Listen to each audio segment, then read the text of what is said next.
Hi class, this is lesson 1-7, solving absolute value equations, not and inequalities. We're not going to do that part. This is our last lesson for chapter 1. So the absolute value of a number x written just like this. We have the number in the middle and then two bars around it. This is the distance. The distance, the number is from 0 on a number line. So for example, if I drew a number line up here, got 0 in the middle, this is -1, this is -2, here's 1, here's 2. I know that's not a beautiful number line, but let's just use it. This 2 is 2 spaces from 0. So the absolute value of -2 equals 2. This 2 over here is 2 spaces from 0. So the absolute value of +2 is also 2. So it's how many spaces from 0, but we don't talk about how the negative or positive direction, just how many spaces from 0. So for A, the absolute value of 6, well, 6 is 6 spaces from 0, so it's 6. B, the absolute value of 0, well, 0 is 0, so it's 0. C, the absolute value of -6, well, -6 is still 6 spaces from 0, and like I said, we don't include the sign. D, the absolute value of the quantity -6 plus 3. So these were just like brackets or parentheses. We simplify the inside first before we take the absolute value. So -6 plus 3 is -3. And then we have the absolute value of -3, which is 3. E, absolute value of -6 plus the absolute value of 3. So we take the absolute value of both first and then add them. So the absolute value of -6 is 6. Plus the absolute value of 3 is 3, and 6 plus 3 is 9. So we simplified, got rid of the absolute value first, and then combined them. For F here, notice there is no sign right here, and when there's no sign, it means multiply. No sign here, that means multiply. So I've got 4 times the absolute value of -5 is 5. Minus 6 times the absolute value of 2 is 2. 4 times 5 is 20, minus 6 times 2 is 12, and 20 minus 12 is 8. So number 2 here, extraneous solutions are apparent solutions that do not satisfy the original situation and must be discarded.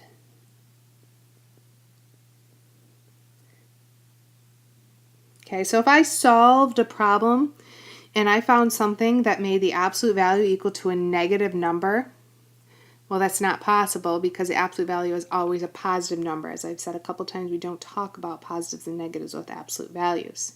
So if I had something like the absolute value of x plus 2 equals -3, you can't have that. There's no solution. You can't have the absolute value equal to a negative.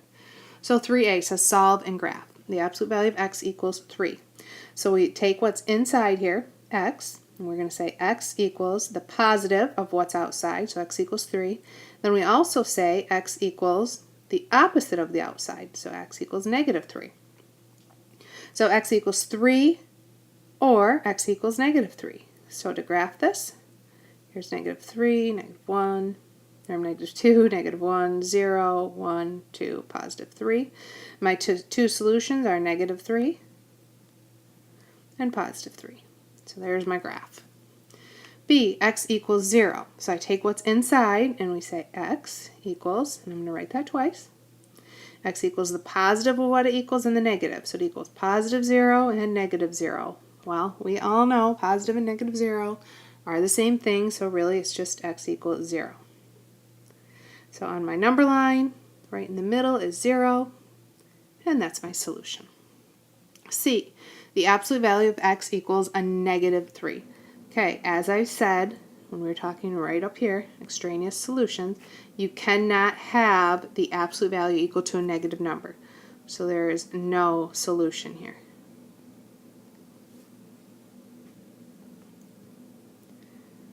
All right, for number 4, solve and graph. The absolute value of the quantity x minus 5 equals 2.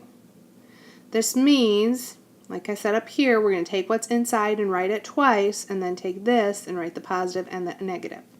So what's inside is x minus 5, so we write it twice, x minus 5, x minus 5.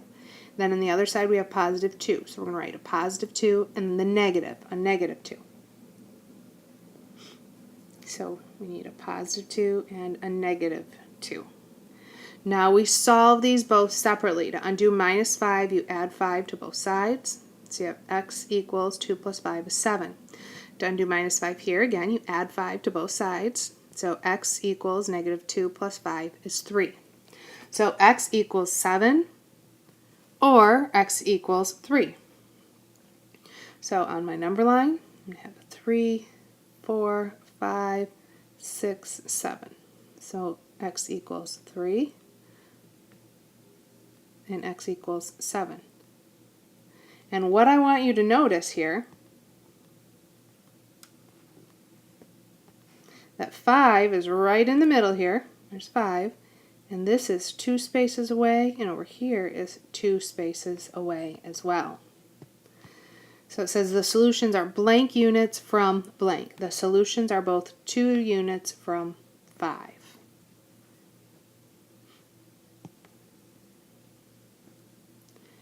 Next, we're going to do some solving.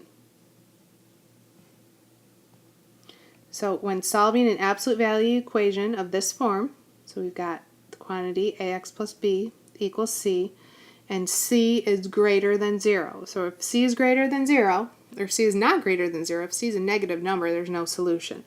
So if you had this equals negative 5, you would automatically say no solution. That's not possible.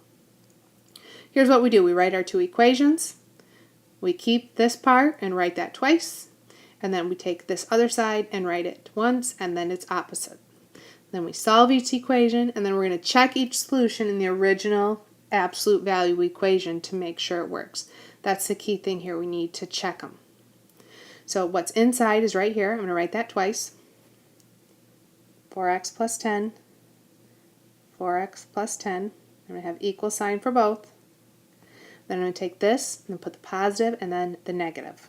So equals 6x and equals negative 6x. I need to solve both of these equations. So to do that, I need to take my variables to the same side. So I'll subtract 4x here. So I have 10 equals 6x minus 4x is 2x. Divide both sides by 2.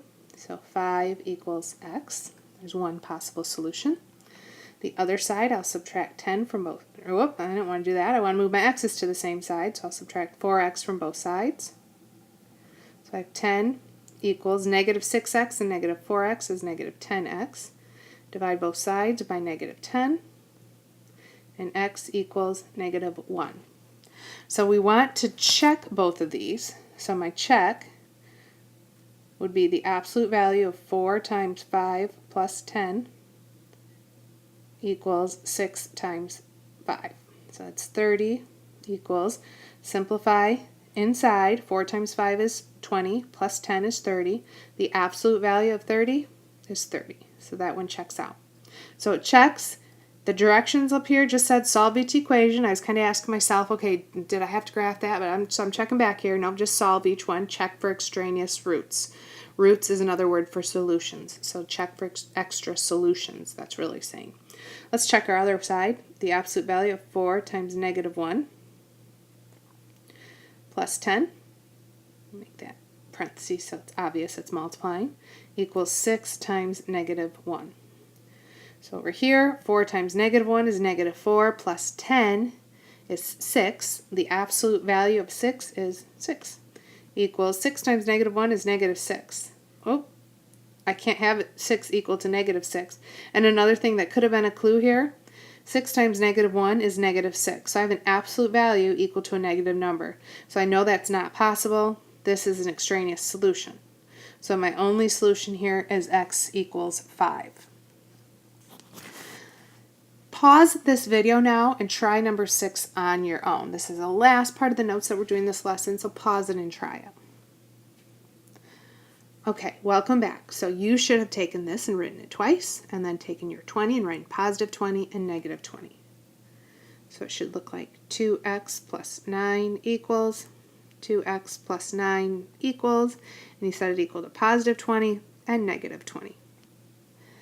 Solving both of these, you should have this side equal to 5.5 and the other side equal to negative 14.5. Now, I didn't do the work here. I'd asked you to do this one on your own. So when I look at your notes tomorrow, I want shown work for this problem. Show your work and then show your checks to make sure your answers are correct. I'm going to look for that for number 6 tomorrow when I check your videos.